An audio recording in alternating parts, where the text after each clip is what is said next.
अस्सलाम वालेकुम dear students. इससे पहले हमने चिप डेवलपमेंट में बड़ी डिटेल से फर्टिलाइजेशन और फर्टिलाइजेशन के बाद मोरूला स्टेज और ब्लास्टूला स्टेज को स्टडी किया था। अब उसके बाद अगली स्टेज जो एम्ब्रियो के अंदर आती है इन चिप डेवलपमेंट, वो होती है गैस्ट्रुलेशन, या जिसे हम आम अल्फाज में गैस्ट्रूला भी कहते हैं। So dear students, gastrulation is the formation, movement and rearrangement of the cells, यानी सेल्स का बनना, सेल्स का मूव करना और सेल्स की तरतीब लगने का नाम गैस्ट्रुलेशन है या गैस्ट्रूला है। जाहिर है ये स्टेज ब्लास्टूला स्टेज के बाद आती है। आइए हम इसका डायग्रामेटिक जो है व्यू देखते हैं।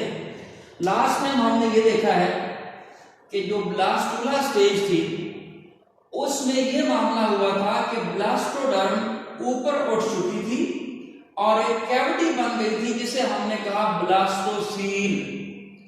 The cavity that is present in between blastoderm and York, यानी यॉर्क से ब्लास्टोडर्म के सेल्स ऊपर को उठ गए थे और वहां पे कैविटी आ गई थी। उस कैविटी का नाम था ब्लास्टोसील, जिसकी वजह से ये स्टेज कहलाई थी ब्लास्टूला। अब डियर स्टूडेंट्स, आगे आपने जो इस एम्ब्रियो के अंदर चेंजेस आ रहे हैं उनको ऑब्जर्व करना है। मैंने आपको लास्ट टाइम भी बताया कि ये एम्ब्रियो 3 डायमेंशन है। इसका हम सिर्फ ये सामने वाला व्यू कर रहे होते हैं। सो अगर ब्लास्टोडर्म को देखें तो गैस्ट्रुलेशन जहां से स्टार्ट होती है, यहां आप देखें ब्लास्टोडर्म एक ही लेयर का नाम है जिसमें सेल की 1 या 2 लेयर्स है। अब गैस्ट्रुलेशन यहां से स्टार्ट होती है। जरा अगर आप गौर करें तो ये जो ब्लास्टोडर्म थी, इस ब्लास्टोडर्म में स्प्लिटिंग आ गई, यानी यहां पे ब्लास्टोडर्म जो है उसमें से एक लेयर ऊपर को उठ जाती है, वो एपीब्लास्ट कहलाएगी, और उसी ब्लास्टोडर्म से एक लेयर नीचे की तरफ आ जाती है जिसे हम हाइपोब्लास्ट कहते हैं।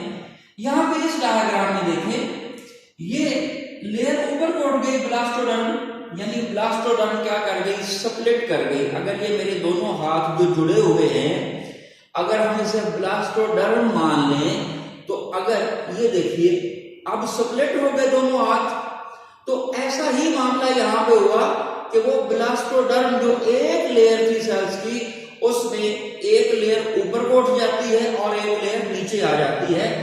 सो जो ऊपर उठ जाती है लेयर उसे कहते हैं एपीब्लास्ट। यहां पे आप रेड कलर के अंदर देखें, मैंने डायग्राम के अंदर ये रेड कलर से शो किया है, और जो नीचे आ जाती है वो लेयर उसको कहते हैं हाइपोब्लास्ट।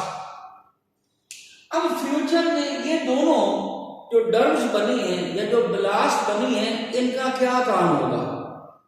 फ्यूचर में हम कहते हैं कि एपीब्लास्ट जो है वो प्रीजेम्प्टिव एक्टोडर्म बनाएगी, यानी फ्यूचर में जाकर वो क्या बनाएगी, एक्टोडर्म। आप लोगों ने फर्स्ट ईयर में चैप्टर नंबर 10 के अंदर एक्टोडर्म, मेसोडर्म और एंडोडर्म को पढ़ा हुआ है। सो ये एम्ब्रियोनिक लेयर्स हैं। सो ब्लास्टोडर्म स्प्लिट हुई, ऊपर वाली डर्म बन गई एपीब्लास्ट, जिसने फ्यूचर में जाकर बनानी है एक्टोडर्म, और नीचे वाली साइड पे जो स्प्लिट अप होके आ गई वो है हाइपोब्लास्ट। अब हाइपोब्लास्ट फ्यूचर में चेंज हो जाएगी into the endoderm. So dear students, अब सवाल पैदा हुआ कि मेसोडर्म कहां से बनेगी, क्योंकि मेसोडर्म बनेगी तो ओवरऑल गैस्ट्रूला जो है उसके तमाम तर फंक्शन पूरे होंगे। सो डियर स्टूडेंट्स, ये जो एपीब्लास्ट बनी है, चूंकि ये लेयर ऊपर की तरफ स्प्लिट कर गई है, इसने 2 काम करने हैं।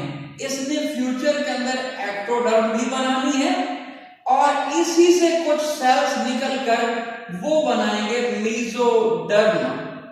सो हम यूं कहते हैं कि जो एपिब्लास्ट है वो फ्यूचर में एक्टोडर्म भी बनाएगी और मेसोडर्म को भी जन्म देगी, जबकि जो हाइपोब्लास्ट है वो फ्यूचर में क्या बनाएगी, एंडोडर्म।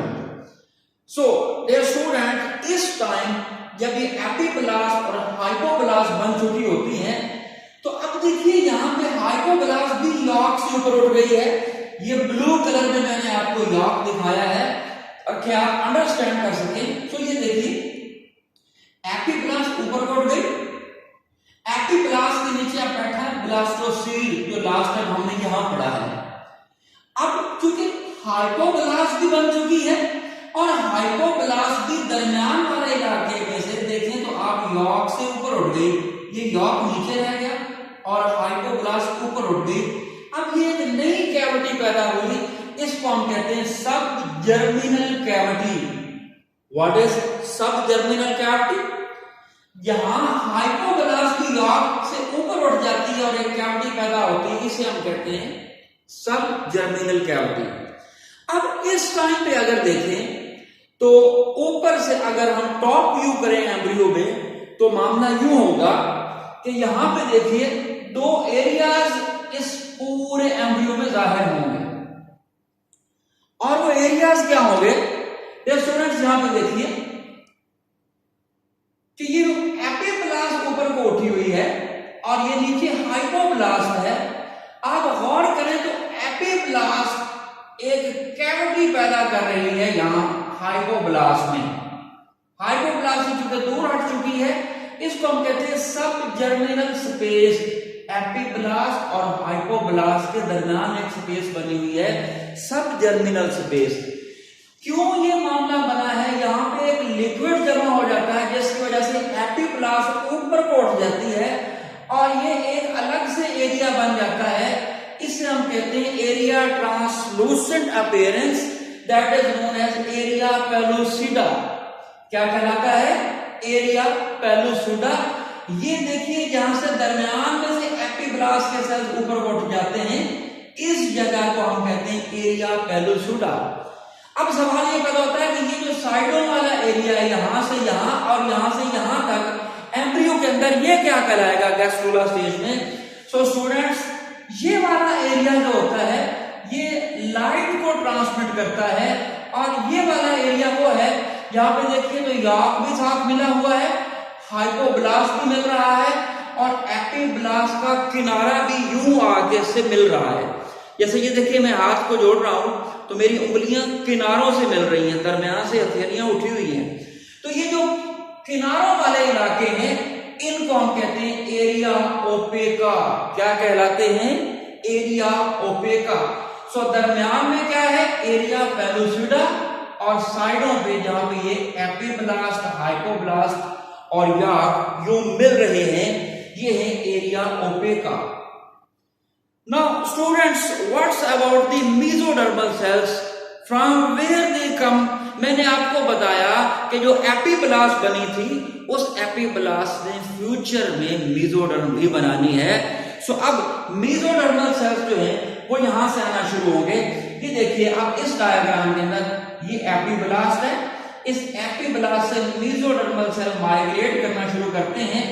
माइग्रेशन से मुराद क्या? सेल चलकर आते हैं। स्टूडेंट्स आप जानते हैं माइटोटिक एक्टिविटी होती रहती है और सेल्स आगे आगे बढ़ते रहते हैं, सेल्स पैदा होते होते यहां सेंटर में इकट्ठे हो जाते हैं। इस जब सेंटर में इकट्ठे होते हैं तो यहां से एम्ब्रियो थोड़ा सा ऊपर उठ जाता है, इस वजह से एम्ब्रियो सर्कुलर फॉर्म के बजाय पियर शेप हो जाता है और इस एम्ब्रियो के दरमियान में ये मेसोडर्मल सेल्स इकट्ठे होने की वजह से यहां पे एक छोटी सी यहां पे एक स्ट्रक्चर बनता है, ये मिड लाइन थिकनिंग बन जाती है। एम्ब्रियो के दरमियान एक थिकनिंग बनती है, इसे कहते हैं प्रिमिटिव स्ट्रीक। क्या कहलाती है? Mid line thickening due to the migration of mesodermal cells in the central area of an embryo beneath the epiblast. अब ये मेरी उंगलियां हैं, इसके नीचे कोई सेल्स इकट्ठे होंगे तो इसने ऊपर उठना है ना। इस वजह से यहाँ पे मिड लाइन थिकनिंग बनती है जिसे कहते हैं प्रिमिटिव स्ट्रीक। अब प्रिमिटिव स्ट्रीक का मामला ये है कि यहाँ जो कि सेल्स माइग्रेट करते करते यहाँ पे आते रहते हैं, ये मेसोडर्म जो है वो बनने जा रही है, ये दरमियान में ये एपिब्लास्ट है डियर स्टूडेंट्स, और ये मैंने और आपको बताया कि ये हाइपोब्लास्ट है, और यहाँ फिर से वो सब जर्मिनल स्पेस मौजूद है जो मैंने पिछले डायग्राम में आपको बताई। ये वो एम्ब्रियो है जिसको 18 घंटे गुजर चुके हैं, 18 आवर एम्ब्रियो की बातें कर रहे हैं। सो प्रिमिटिव स्ट्रीक बनते ही अगर आप यहाँ पे देखें तो इस तरह से उभार बन गए दो साइडों में। अब ये जो उभार बनते हैं यहां से दो मामला और आते हैं, दो एरियाज और बनते हैं। ये जो दरमियान में एक नाली सी बन जाती है, इसे हम कहते हैं प्रिमिटिव ग्रूव। ग्रूव कहते हैं गढ़ा। ये मेरी उंगलियां अगर यूं नीचे धंसने लगे तो दरमियान में गढ़ा बन जाएगा ना। अब ये जो दरमियान में गढ़ा है ये है प्रिमिटिव ग्रूव। अब ये जो ग्रूव के साइडों पे यहाँ पे उभार बनते हैं ये होते हैं प्रिमिटिव रिजेस, इन्हें हम कहते हैं प्रिमिटिव रिजेस, यानी ये उभार और इसके दरमियान में गढ़ा, इसकी साइडों में यहां थिकनिंग मौजूद है जिसे कहते हैं primitive streak. So dear students, ये सेल माइग्रेशन हो रही है, यहाँ पे मेसोडर्मल सेल बनकर इकट्ठे होते होते एपिब्लास्ट के नीचे आते हैं और यहाँ पे मिड लाइन थिकनिंग बनती है, इसे कहते हैं प्रिमिटिव स्ट्रीक। खास तौर पर ये वाला इलाका जो है यहाँ पे एक उभार सा और रिंग सा बन जाता है जिसे कहते हैं प्रिमिटिव स्ट्रीक। स्टूडेंट्स, याक अब नीचे रह जाता है, हाइपोब्लास्ट ऊपर उठ जाता है, हाइपोब्लास्ट और याक के दरमियान स्पेस बन जाती है।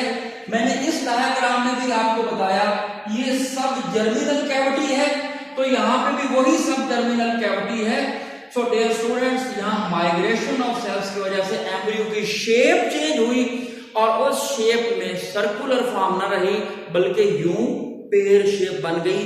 सो स्टूडेंट्स, यहाँ प्रिमिटिव स्ट्रीक का बनना, प्रिमिटिव ग्रूव का बनना, प्रिमिटिव रिजेस का बनना हमने ये सीखा है। इसके बाद गैस्ट्रुला के अंदर मजीद अभी चेंजेस आने हैं।